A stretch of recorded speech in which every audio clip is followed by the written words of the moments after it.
Oke, Xiaomi 15T dan 15T Pro baru aja rilis di Indonesia dan gue udah pakai yang versi 15T Pro ini selama kurang lebih seminggu gitulah. Jadi coba kita bahas. Gue belum pernah cobain 14T dan 14T Pro ya, jadi gue nggak bisa bandingin banget nih. Jadinya untuk video kali ini kita bakal fokus aja ke 15T Pro-nya ini, lihat kelebihan dan juga kekurangannya. Oke, biar nggak ada yang bingung, ini list perbedaan antara 15T dan 15T Pro. Yang paling penting itu adalah speknya dulu. Ini udah pakai MediaTek 9400 Plus, kenaikan dari 9300 Plus yang ada di 14T Pro. Dan skor Antutunya dari tes gue sih ini bisa sampai 2,7 jutaan ya. Gila banget naik ya dari 14T Pro di sekitar 1,9 jutaan. Hal yang intens gue lakuin di HP ini ya paling editing foto di Lightroom gitu. Ini kerasa smooth banget, nggak ada kendala sama sekali. Sama paling main game, tapi game yang gue main bukan kayak game kompetitif kayak MLBB gitu ya. Untuk main game sih, ya gue jarang main game ya di HP, tapi kalau main pun biasa game-game kayak gini.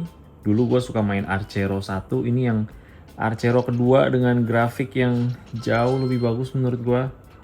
Dan di sini sih smooth banget. Gue udah main kayak sekitar setengah jam. Ini gue kalah terus sih tapi. Gak apa-apa kalah, yang penting bisa enjoy mainnya itu di layar 144Hz. Gue juga masuk ke settingnya untuk selalu nyalain 144Hz supaya lebih kerasa halus aja pas penggunaan sehari-hari. Layarnya ini di 6,83 inch AMOLED display, 2,7K resolution, dan bisa sampai 3200 nits. Ini dipakai di outdoor sih sama sekali nggak ada masalah.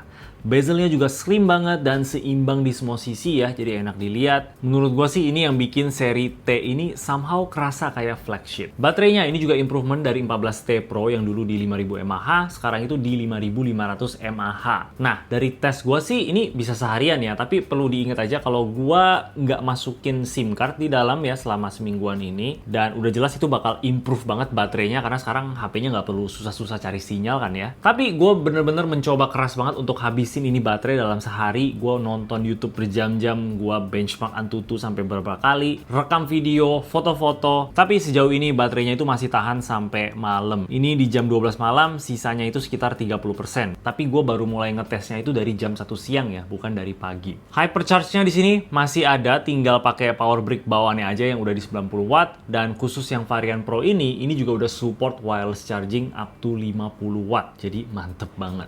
Oke, coba kita masuk ke hal yang paling gue demen dari HP ini, itu adalah kameranya. Dan speknya itu seperti ini. Kita punya Leica 23mm main camera, abis itu ada yang versi ultra wide itu di 15mm, dan yang terbaru itu adalah Leica 115mm super telephoto atau 5X lah kita sebutnya. Nah, gue udah sempet jalan-jalan ke pusat ya untuk cobain telefotonya ini, dan gue sih suka banget sama kemampuannya. Kalian coba aja lihat sendiri hasil-hasil fotonya.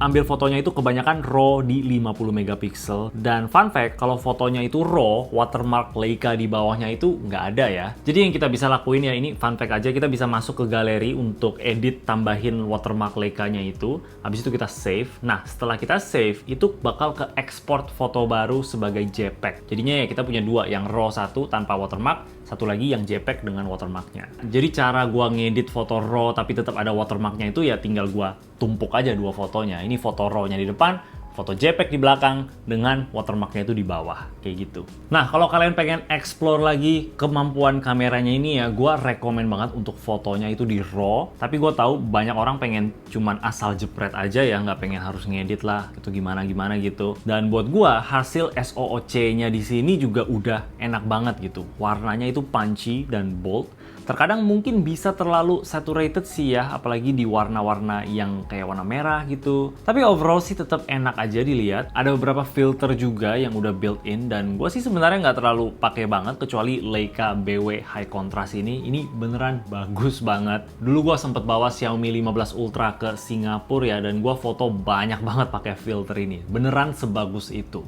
Nah, gue yakin nih, pasti banyak yang nanya, "Bang, kalau ini telefotonya mau dibandingin sama si Oren ini gimana bang?" Jujur, Xiaomi 15T ini lebih tajam dan lebih detail. Karena spek juga nggak bisa bohong ya. Xiaomi ini tuh di 5X 50 megapiksel, sedangkan iPhone itu cuma 4X 48 megapiksel. Jadi kalau kita zoom, hasilnya udah jelas Xiaomi punya bakal lebih tajam. Selain itu, 5X-nya ini juga udah di-stabilize ya, jadi nggak bakal terlalu ada motion blur gitu kalau misalnya kita ambil video atau foto. Atur komposisi juga bakal lebih gampang karena nggak bakal kayak getar-getar gitu kan ya. Ini lihat aja gue rekaman pakai 5X pas lagi naik motor ya, tapi overall videonya itu tetap kerasa smooth ya, kecuali pas ada gonjangan gede aja dari jalanan ya. Stabilizer kayak gini juga ngebantu banget pas low light biar hasilnya itu tetap tajam, dan dari beberapa foto malam yang gue ambil sih ini udah mantep banget, mau dari ultra wide sampai 5X juga hasilnya bagus. Detailnya itu tetap ada, dan noise reduction-nya menurut gue itu nggak bikin hasilnya jadi aneh.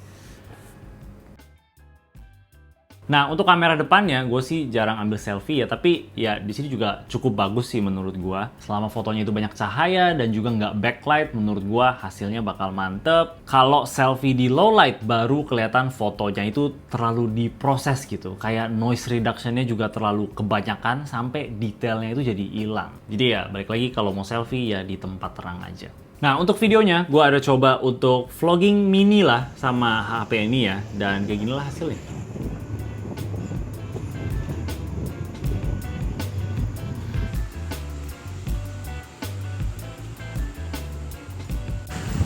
Cek. Oke, jadi gue tuh habis tuker duit ya, Japanese yen, karena dalam minggu depan gue bakal ke Jepang.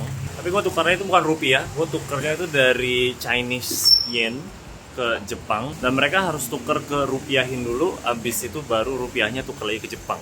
Jadi ya agak rugi sih, maksudnya gue tuker di Jepang aja itu Chinese yen-nya, supaya dapatnya bisa lebih banyak lah dibanding yang sekarang ya. Ini cuma pengen tes kamera depannya aja. Ini gue rekam di 4K 30 fps. Kelihatannya sih bagus banget sih, detailnya mantap ya. Dan mikrofonnya juga gue nggak pakai apa-apa, ini langsung dari HP-nya doang. Di kondisi outdoor, banyak mobil lalu lalang, tapi tadi gue denger sih suara gue tetap jelas, jadi mantep banget. Hari ini gila sih, luar biasa cerah, sama sekali nggak ada awan, tuh langit biru plong, dan panasnya mampus pak, gila. Ini gue lagi tunggu Gojek dulu.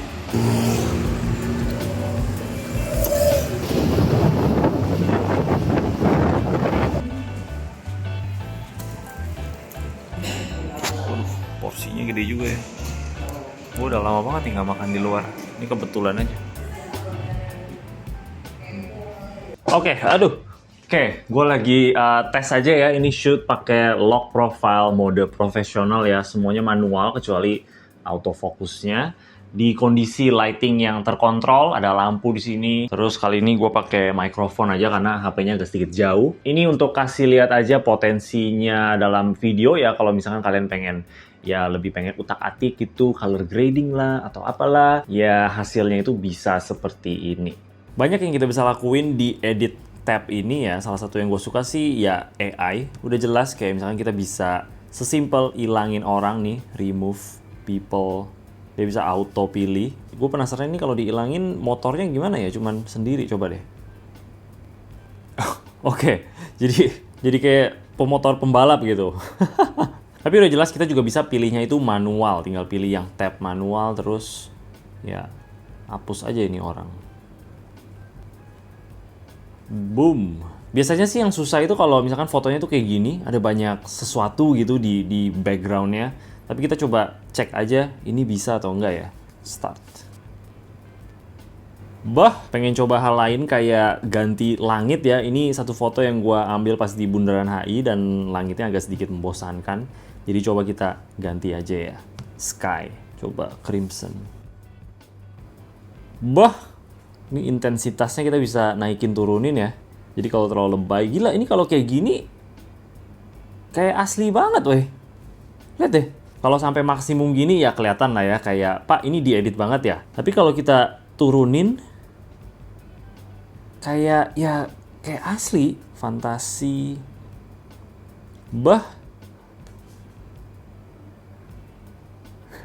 Di sini juga udah gampang untuk circle to search, prosesnya juga cepet dan akurat sih selama gua tes ini ya. Barang yang gua cari itu bener-bener ketemu, bukan cuma info produknya, tapi juga harganya berapa, bisa beli di mana, dan lain-lain. Oke, coba kita masuk ke kekurangannya. Yang pertama itu desainnya sih menurut gua. Mungkin karena gua udah suka banget sama Xiaomi 15 ya, jadi gua merasa ini desainnya agak sedikit kurang aja gitu. Kurang premium dan kurang menarik juga di mata, terutama yang warna black ini sih. Kalau warna yang mocha gold itu menurut gua itu keren, itu kerasa kayak lebih mahalan lah. Kamera bumpnya yang dulunya itu suka dibilang kayak bentuk kompor ya, dan ya juga sih ya, ini mirip juga sama kompor sebenarnya. Tapi sebenarnya di sini udah nggak terlalu banget mirip sama kompor ya, udah nggak terlalu kotak banget kayak dulu. Pinggirannya yang lebih di polish kayak gini juga lebih kerasa premium sedikit lah ya. Tapi nggak tahu kenapa ya, kalau selera gue sih gue lebih suka bentuk kamera yang ada di Xiaomi 14T Pro. Nggak tahu kenapa, walaupun itu lebih kayak kompor, menurut gua kayak lebih keren aja karena mungkin lebih kotak. Power brick-nya, sekarang kita dapetnya itu cuma 90 watt ya, sedangkan yang dulu itu di 120 watt. Nah, gua juga nggak terlalu tahu kenapa kita turun jadi ke cuma 90 watt ya. Tapi ya udah jelas ini better than nothing juga ya. Tetap kenceng kok 90 watt. Bisa ngecas sampai 100% cuman kayak 50 menitan gitu. Tapi ya gue ngerti banget pasti ada orang yang merasa ini kekurangan juga dari versi yang dulu. Untuk yang terakhir, gue yakin pasti banyak dari kalian yang tanya, "Bang, ini gimana? Ada iklannya nggak?" Nah, sejauh ini gue sih nggak pernah lihat iklan ya. Pas lagi pakai, pas lagi main, nonton gitu nggak pernah ada kayak muncul iklan. Cuman muncul kalau kita aktifin wallpaper carousel itu ya, dia bakal ada kayak artikel gitu di home screen kita, dan kalau kita klik barulah iklan-iklannya itu bisa muncul gitu. Gue nggak tahu sih itu termasuk iklan atau enggak di HP ini, karena ya kita tinggal matiin aja, itu dia punya carousel wallpaper ya. Tapi iya, awal pertama gue lihat itu gue ngerasa kayak, oh jangan-jangan ini iklan yang orang-orang ngomongin gitu. Tapi ya tinggal dimatiin aja sih.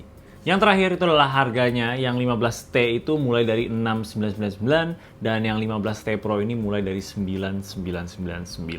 Harga yang gila banget untuk spek yang kita dapetin. Oke lah, mungkin desainnya ini balik lagi selera ya. Ada yang suka, ada yang nggak suka. Kamera bumpnya kayak kompor mungkin. Tapi di harga segini itu juga agak susah untuk kita komplain sama hal-hal kecilnya itu. Ditambah seri T ini juga bukan HP flagship ya. Mungkin lebih kayak mid flagship gitu. Tapi selama gue cobain semingguan ini udah kerasa banget kayak flagship. Aksesoris dalam boxnya juga banyak yang kita dapet. Fitur AI-nya juga udah lengkap. Kameranya yang bagus banget. Susah untuk di skip. Gue rekomen warna yang baru aja kalau misalkan kalian tertarik ya, karena lebih ada vibe-nya aja dibanding cuma warna hitam doang. Tapi kalau kalian suka warna hitam juga, ya nggak apa-apa sih. Dan by the way, 15T Pro ini untuk pertama kalinya ya datang dengan varian 1 TB.